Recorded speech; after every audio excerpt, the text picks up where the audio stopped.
Tuturuan ko si Jenica kung paano magkatay ng manok. Iba kasi ang lasa ng bagong katay na manok kumpara sa bibili ka ng manok sa mga Only Wings, lalong-lalo na native na upgraded.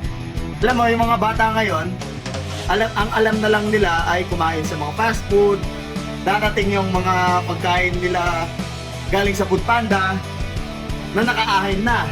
Pero hindi nila alam kung paano ang proseso. Yan, tuturuan natin ngayon si Jenica. Yung manok na kakatayin namin.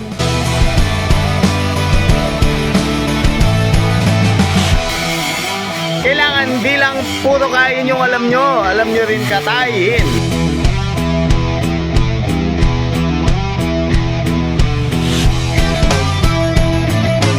Tagalin natin yung mga balbon na maliliit.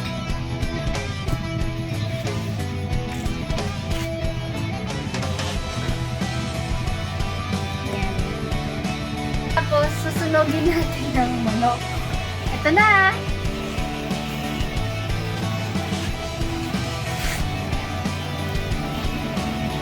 Ito, tapos na silang masunog. Linisin na lang ni Papa ko at ready to cook na nun. Okay guys, bye-bye! Salamat sa panonood!